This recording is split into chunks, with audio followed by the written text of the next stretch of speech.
Okay, good evening, everyone. This is Sachin Karnik here. Today is the 26th of December, 2024. I want to offer my respects to all of you who are online today. We're continuing our exploration of the religious traditions of the world, and particularly the Genesis chapter. And I want to kind of begin with, just with giving an opportunity to all of you. If you have any specific questions or comments based on what's been covered so far, we've covered many different interesting ideas about intelligent design and creationism, and the uh, some ideas about the nature of God. So there's a lot of different things that have been covered. So I just want to give each of you an opportunity to ask any questions or make any comments on this subject before I go forward with the workshop and the presentation. So Milu, do you want to say anything at all, or I don't? No, I don't have anything. For me, it's better when you say something and then give me the opportunity to ask questions. Okay, sure. Maybe that will, those are that's the time. It's better for me to do because sometimes I cannot, Yes. listen and back on what happened, Yes. Yes. or like you think about it. So it's Sure. been crazy. So after you speak, and then I might, I'll have questions. So. Sure. Sure. Sure. Okay. All right. Very good. All right. That sounds great. So, I mean, I don't know if Christina has any comments. yeah, if you have any No, comment. I don't. I'm ready to get started and then I'll chirp in when I Okay. feel led. Very good. Yeah. Very good. All right. So let's pick it up from where we were last time. So we're going to continue forward here into the concept of monotheism. The concept of monotheism is different from polytheism. It's different from henotheism and from monism. So these are all different ideas. Monotheism is what is set out in the very first book of Genesis in the Hebrew Bible. The book of Genesis marks a revolutionary movement in the theological consciousness of humanity, introducing the concept of monotheism in a world dominated by polytheistic belief systems. In the Near East, in the ancient Near East, the prevailing cosmologies depicted a pantheon of competing deities, each governing different aspects of nature, society, and human life. These deities were often anthropomorphic, limited in scope and power, and engaged in conflicts that mirrored the chaos and unpredictable forces of nature. Against this backdrop, the Hebrew Bible presents an unparalleled vision of God, or Yahweh, the one God who transcends all creation, sovereign over the cosmos, and entirely distinct from the created order. So let's make sure that this point is really clear. There are several points here, and you can see this in bold in the purple color. So it is against the backdrop of polytheism that the concept of a one singular, unparalleled divinity, God, is presented in the Bible right at the outset, that transcends all of creation. So it is a transcendent God, all right, meaning that the actual creative being is transcendent to the creation and is also immanent in the creation, is sovereign over the cosmos, and is also entirely distinct from the created order. I want to explain this a little bit in more detail and see where that takes us. So think of it this way. Think of it this way. Uh, I am sitting in my condominium right now. I am distinct from the condominium. I'm distinct from everything around me in one sense. So this is my home. I'm living in it, but I am distinct from it. Just like that, God, the monotheistic God in Judaism, Christianity, Islam, and in many strands of Hinduism, the Bhakti traditions, that they are saying that there is one singular, transcendent being, actual being. And many would say that that is with form, not formless. Formless is like some aspect of it. With form, that is beyond all of material creation. Now, this notion, is that some imaginary notion? Let's look at it objectively. Is it just an imagination that Moses and a bunch of other people and whoever else in other traditions also created this idea that man has created God in his image rather than God creating man in his image? The opposite has actually happened? Is that so? It's a challenging question.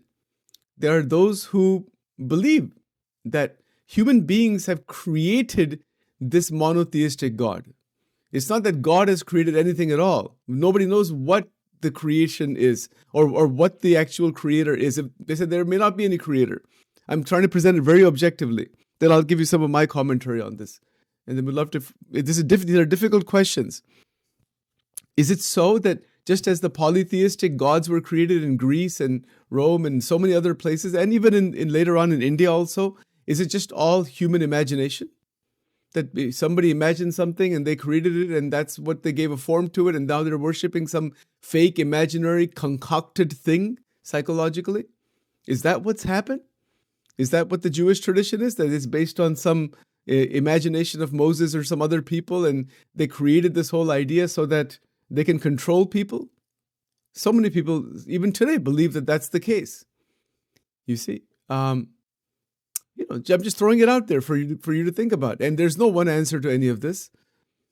Now, logically, we could try to proceed in a different way. We could say that, as I mentioned before, we can see, cups and pens and recorders and TVs and all kinds of things. We can see all that and infer. In Sanskrit, it is called anuman, A-N-U-M-A-N. We could infer that there has to be a creator that has created everything, just like the table or the chair or someone has created all of this stuff. We cannot see who that person is or the groups of people right now, but through inference, we can say that there is a creator. All right, let's assume, so we do that. Let's assume for a moment that it's not some human created God. Let's assume for a moment there really is some cause of all causes that doesn't have a cause. If you're taking notes, whoever it might be live or later on, try to write this down. The cause of all causes that itself doesn't have a cause. This is the monotheistic concept. The monotheistic means one being. Just like we're a being, God is also a being, but it is one singular being, omnipotent, omnipresent, present everywhere. Its power is everywhere, its presence is everywhere, but independent of the existence. So this is monotheistic concept. There's lots of omni qualities like this. And if that's the case, if that's truly the case, that there is one singular, unparalleled being, many questions come about. If that's so, why doesn't he reveal himself? It's a common question asked by atheists. If you're saying God exists somewhere, transcendent to creation, whatever, and that there's so many problems, in the world, problem of evil, problem of pain and suffering and this and that, why is allowing that? You're saying that God is omnibenevolent, God is all good. Why are people suffering? Why is there all kinds of trouble inside the world today and as well as in the past? If God can do everything, then why he's allowing these horrific things in the world? Some of them are pretty bad to occur. So this is called the problem of evil. And it's another one of those things that we will definitely get into in more detail. I'm just laying the foundation for that. If you're saying that there's a God, a monotheistic God, now we immediately come upon the problem of evil. The problem of evil is basically that there's all kinds of pain, suffering, agitation, sorrow of all kinds, has been for thousands of years, is now today, and probably will be in the future. And why he's allowing that? So there are those, particularly in the atheistic community, who will say that this is only a childish fantasy, that there is some God somewhere. This is all child's play. This is their argument. I'm just laying it out objectively, remember. They're saying that this is all human fantasy created stuff to give some psychological anchor, to promote some kind of beliefs. Whatever the reasons may be, some very intelligent people created religion to control the masses, to get them addicted, basically. It's like an opiate. I think it was Karl Marx who said religion is the opiate of the masses. That it's a drug, basically. People are in churches singing songs or dancing, or people in temples or Hindu temples or Buddhist temples, or it's just a drug. It's just another drug. That's all it is. If one person goes to a bar, another person takes cocaine, and the third person goes to religious institutions. It's all the same thing. There are people who say this, and they claim to have all kinds of evidence for this type of thinking also. Now, this is the danger in my presenting all this stuff, because you have to be very careful. These arguments are very powerful on all sides. I'll just share with you some of my thoughts on this and see where it takes us, because just to kind of continue from my commentary last time, Sachin's commentary last time, I think if we say that God is created by human beings and it's just an opiate of the masses, and if we do all those things, then the spiritual or religious exploration pretty much stops there. It's just I think I explained it in a lot of detail last time. It just stops there. You can't go forward. I think it was Debbie or someone was online last time, and she gave that Grand Canyon example, if you remember that from last time. She says there's a Grand Canyon, and I don't believe her, so I don't have any belief in that. I'm not going to experience it, even if it is there. You see, so an assumption has to be made, and again, this is my commentary, Sachin's commentary only. An assumption would have to be made that there is at least some truth, a truth to the idea that there is some supreme intelligence, supreme power, supreme being, something that has created everything. At least through inference, we should be able to see that. Now, let's go one step further. If that's what we are inferring, now what? What's next? Well, this is where the study of these revealed scriptures comes into the picture. And it's again based on faith. Is it true that Moses actually saw God and God spoke to him and all these things actually happened? Maybe he had some divine experiences. Maybe he had some, trance experiences, or who knows what happened actually. There's all kinds of mysticism in Judaism, which we will talk about later on, that refers to this. Maybe. We don't know. But some assumption has to be made somewhere. And if you don't want to make the assumption, one remains as an atheist, and the whole thing just stops. Go into scientific study and evolution and other things, and become a scientific researcher and forget about religion. You don't need to worry about it, because you just cut it off at that point. It's cut off and it's done with, because as something fake and delusional and whatnot. But if you're open to it, then that means we're open to the idea that these masters of the past, Moses and Jesus and Krishna and Muhammad and Buddha and all of them, they actually tapped into something fantastic, something extraordinary. We would have to assume that. And what they're saying is that if you follow the paths that they have shown, you can also touch the divine. You can also realize that truth. Okay. Then all that is left is to walk the path. Walk the path that they have shown. So we'll go on that basis, because I think we've talked about the atheism stuff enough, but you can't go anywhere with that. There's nothing more to be said. If you cut off this thing, then that's cut off, and it's just over, right? Then do scientific research and do what you want to do. Forget about the religious stuff. But if you are open to the idea that there is the possibility of something extraordinary, and if it touches you particularly, if verses of the Bible or verses of the Gita or from Vedanta or from anywhere, they begin to touch you, they begin to touch the person, the spiritual aspirant, then it has meaning. It has to resonate from inside. That resonance is the key. Okay, so having said that, let's get back into the actual teachings here. That the opening verse, it sets the paradigm for creation. God creates everything, the heavens, the earths, the intelligent design, the intelligence that's behind it all. We've talked about that already before, right? And why monotheistic God? Why not polytheistic? Well, logically, look at the way the creation is with all the galaxies and all.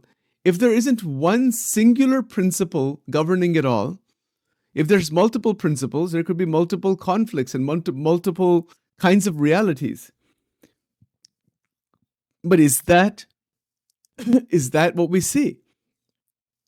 Not at our level. We don't see multiple realities at our level. There might be, but we don't see it that way. So that would indicate that there is one governing principle, the Supreme Lord, as we would say, or as somebody could say, that governs it all.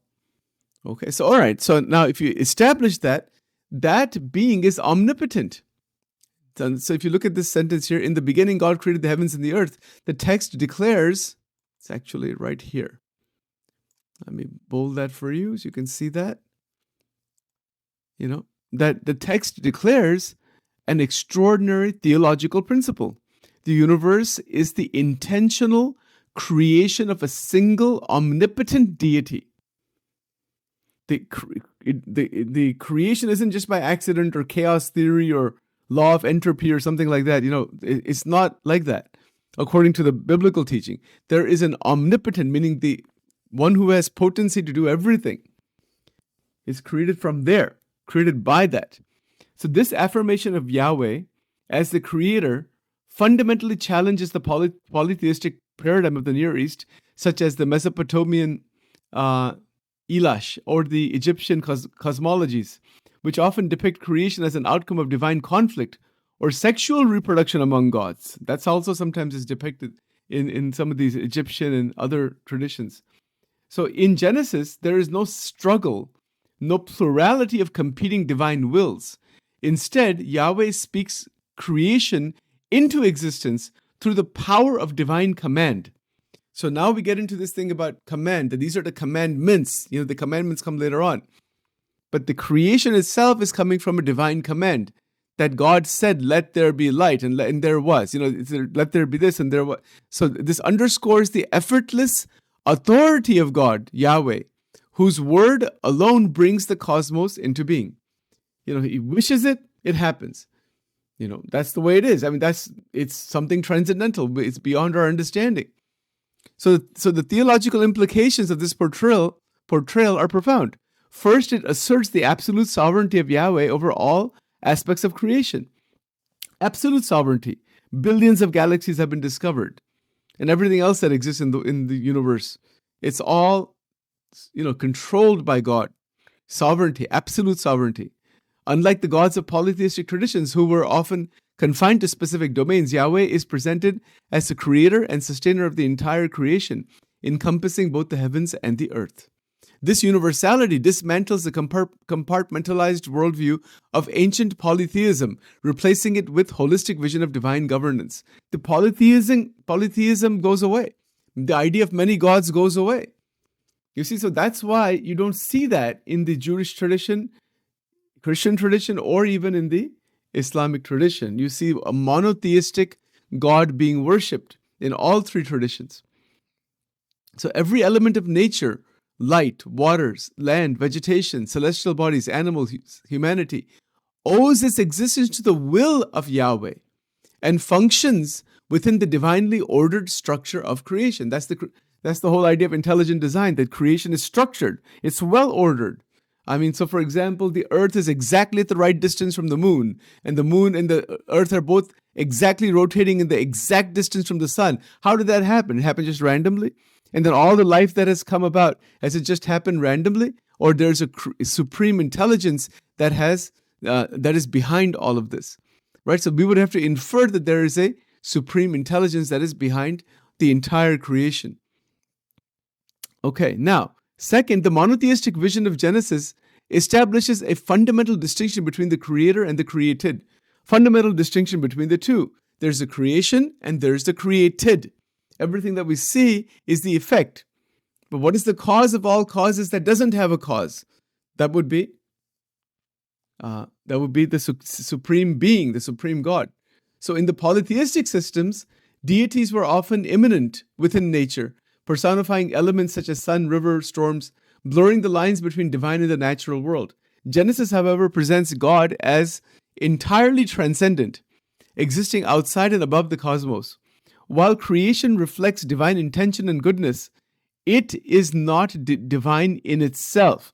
This theological distinction lays the groundwork for the later Jewish rejection of idolatry, emphasizing that no aspect of the created world can adequately represent or contain the infinite or transcendental reality of Yahweh or God. I hope that makes sense. So there's a transcendent God. The creation is not God, but is existing due to God. The creation reflects divine intention and goodness, but is not divine in itself. It isn't that the creation became God, or God became the creation, or God degraded into the creation. That's not the case, according to this monotheistic theology. So, and this is why the rejection of idolatry comes into the picture. It comes into the picture because so many traditions make so many idols and images and whatnot. And so then it's like looks polytheistic, So the Jewish tradition later on, it prevented any kind of images being placed. Like if you go to a synagogue, you don't see any images there. They have like a, where they place the 10 Commandments and they have like an altar there, but it's not a cross or anything. That's in Christianity. So a synagogue it's a place of worship, but they don't have any icons or idols or anything like that as such. It's interesting. It's another approach. It's a way to think about what they're trying to say here. So what they're saying is that the created world can adequately represent and contain. Meaning what? That no aspect of the created world can ever adequately represent the transcendental reality. You can create as many images you want. They don't represent the actual infinite reality. This is the perspective. Many points in the Eastern traditions would differ from this idea. We'll talk about that a little bit later on when we get to that. How that differs actually. And what is the idea behind it. And then what's the similarity also. All right. Couple more points here. Moreover, monotheism of Genesis carries profound ethical implications. The portrayal of Yahweh, meaning God, as a singular, all-encompassing deity is paired with the ascension that humanity is created in the image of God. This concept introduced in Genesis 1, verses 26 and 27, imbues every human being with intrinsic dignity and worth, transcending the hierarchical and often oppressive structures of ancient polytheistic societies. So there's a great benefit in looking at God this way. And the humanity, each human being is an image of God, is a reflection of God. Interesting. What is the metaphysics around that? We will look at that at another time, but I just want to introduce the concept first here, right? So again, the point I'm simply trying to make today is the distinction between polytheism and monotheism. So in many polytheistic traditions, human beings were seen as subservient to the whims of the gods or as mere instruments created to serve divine needs. In contrast, Genesis presents humanity as the pinnacle of creation, entrusted with the stewardship over the earth and called to mirror the divine attributes of justice, creativity, and compassion.